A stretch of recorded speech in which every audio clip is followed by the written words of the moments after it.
Welcome to our journey of transformation. So far in this long series of studies, we've considered the meaning of loving God with all of our heart, soul, mind, and strength. And loving God with all of our strength leads us to loving as He loves, loving with unconditional love. And so we've been thinking about loving Him with all of our strength by loving our neighbor as we love ourselves. And for this purpose, we've been starting to consider the teachings of Jesus in His parables, His conversations, and His principles about how to love our neighbor as we love ourselves with unconditional love. And the parable that we're going to consider in this study is the parable of the rich fool and the context around that parable, which we can read about in Luke chapter 12, beginning with verse 13. So let's read together Luke chapter 12, 13 to 21. That's where the scripture says, "Someone in the crowd said to him, 'Teacher, tell my brother to divide the inheritance with me.' Jesus replied, 'Man, who appointed me a judge or an arbiter between you?' Then he said to them, 'Watch out. Be on your guard against all kinds of greed. Life does not consist in abundance of possessions.' And he told them this parable. The ground of a certain rich man yielded an abundant harvest. He thought to himself, 'What shall I do? I have no place to store my crops.' Then he said, 'This is what I will do. I will tear down my barns and build bigger ones, and there I will store my surplus grain. And I'll say to myself, you have plenty of grain laid up for many years. Take life easy, eat, drink, and be merry.' But God said to him, 'You fool, this very night your life will be demanded from you. Then who will get what you have prepared for yourself? This is how it will be with whoever stores up things for themselves, but is not rich toward God.'" You know, most of us would love to live lives free of conflicts with other people. But this is just not possible, especially when pride and selfishness surround and threaten to engulf us. Of course, there might be some of us who are energized by conflicts and live to create them, but most of us try to avoid them whenever possible. Some of the most difficult conflicts are with family and friends. First of all, we spend much time with family, providing many opportunities for our opinions and our needs to clash. And secondly, we value the opinions of those closest to us, and their criticism powerfully affects us. It is most difficult, however, to avoid conflicts with others when those conflicts originate in our own hearts. Jesus frequently spoke about this reality. If we are not at peace with ourselves and our hearts, we will not have peace in our relationships. The consequences of this truth provided the context for the scene and the parable that we just read. Someone in a great crowd of people listening to Jesus spoke out, not to raise a question, but to ask Jesus for help with a personal conflict. "Teacher, tell my brother to divide the inheritance with me," he said. The man and his brother had a conflict over money. Their father apparently had died and left an inheritance of money or land or both. It was common at that time for the elder brother to receive the bulk of the inheritance. Perhaps this was the younger brother complaining that his elder brother would not share. The younger believed that he deserved something from his father. And if anyone could help him resolve the conflict, it would be Jesus, who had such a powerful influence with people. But his request sounded more like a demand. They were the words of an angry, resentful heart. He did not want to reason with his brother. He was instead insisting that Jesus go and speak with his brother to resolve the problem for him.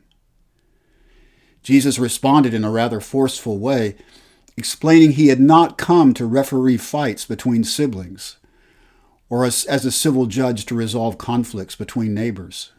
He came to transform us into people of humility, compassion, and mercy, to enable us to solve our own conflicts. Jesus taught an enduring principle in this passage that has helped countless people refocus the desires of their hearts and then revived their relationships. He told him, "Be on your guard against all kinds of greed.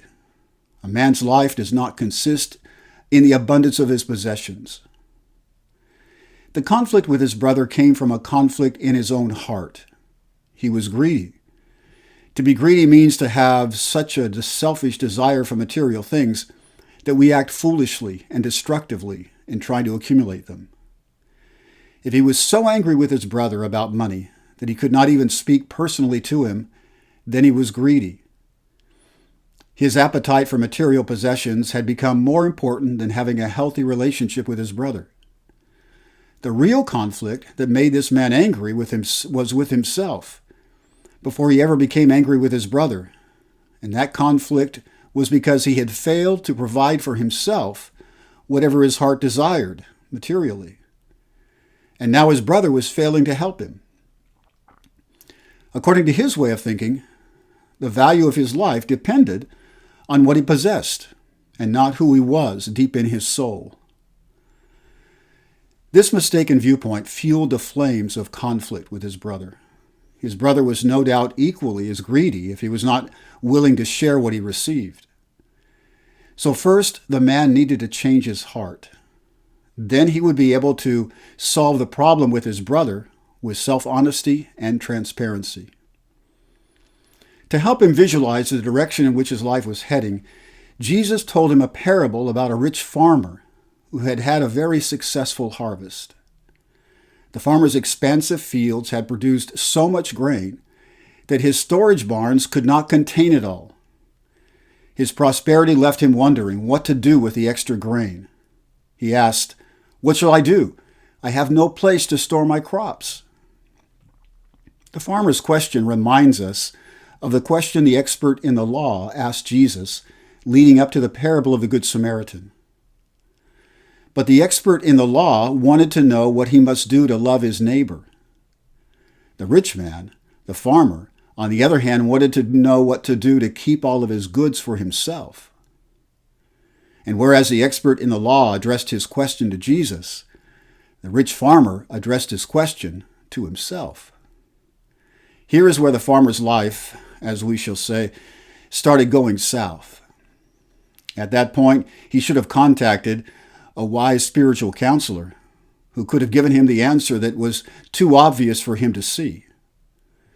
Instead, he answered the question himself, a dangerous decision because his heart was selfish. Of course, the answer he suggested to himself agreed with the greedy desires of his heart. He decided to keep the grain for himself by tearing down his old barns and building bigger ones that could store it all. But what was the obvious answer that he had not seen? If he had more grain than he could ever use, why not share it with those who had no grain? He must have had lots of land to produce this great harvest. And if he had lots of land, he also had servants who worked on the land. He could not have performed all the necessary labor with his own hands to produce this abundant harvest. If he had servants, then why not increase their wages or increase the percentage of the harvest they could keep for themselves? But these questions never occurred to him because of greed. Greed blinded his vision from compassionately seeing the needs of other people. His plan, after building the bigger barns, was to retire, enjoy all the good things he had accumulated for himself through the years, and take life easy, eat, drink, and be merry. He made the mistake of believing that a man's life really does consist of the abundance of his possessions. If anyone in his community doubted the value of his life, he might show them his big barns full of grain to prove they ought to respect him. "Come and see all the grain I have. Be impressed and stand in awe of my wealth. You can spread the word and tell others how successful I am." The other mistake he made was thinking that he deserved a rest after working so hard to accumulate so many things for so many years. He had not really done the work. His servants had. And God's grace was the reason why he had the rain and sunshine to make the crops successful. What he had was really a gift from God, who expected him to use this gift of success to have the resources to help others. If he had so much grain, stored up for himself, why not continue to manage his farms in order to provide abundance for those who had little?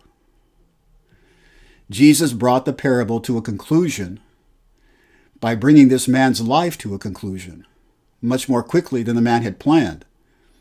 Jesus told the audience, "But God said to him, 'You fool, this very night your life will be demanded from you. Then who will get what you have prepared for yourself?'"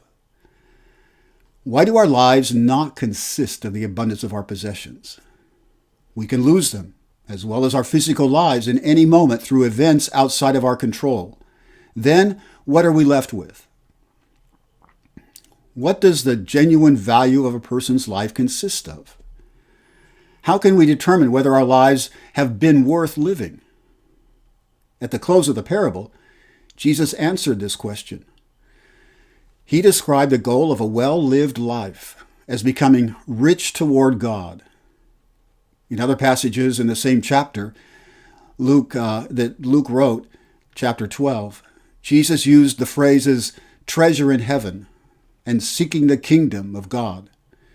These three phrases, being rich toward God, treasure in heaven, and seeking the kingdom, describe the same goal that gives our lives value beyond our material existence. To understand the idea of being rich toward God, think of currencies used in different countries. When we travel to Europe, we need euros. In Japan, we need yen. In Russia, rubles.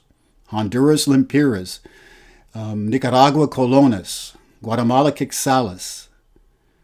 In heaven, the accepted currency consists of the qualities of love, such as kindness, compassion, mercy, forgiveness, and patience.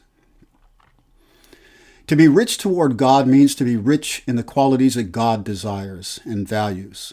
He is rich himself in these qualities. Paul said in Ephesians chapter 2 that God is rich in mercy. For this reason, the wealthy farmer could not arrive in heaven carrying bags and bags of wheat, thinking it would have value there. He missed his chance to be rich in heaven's currency by being generous and compassionate with his wealth. At the end of the parable, the passage leaves us wondering how the man who wanted help with his brother reacted to Jesus' teaching. We hope that he returned to his brother, explaining how he had learned that having a peaceful, loving relationship with each other was more valuable than any land or money. He was sorry for arguing about something that had no lasting value. There would be no more arguing. His brother was his neighbor, and he would love him as he loved himself. His brother could keep the inheritance without any regrets, and he hoped his brother would use it to be rich toward God.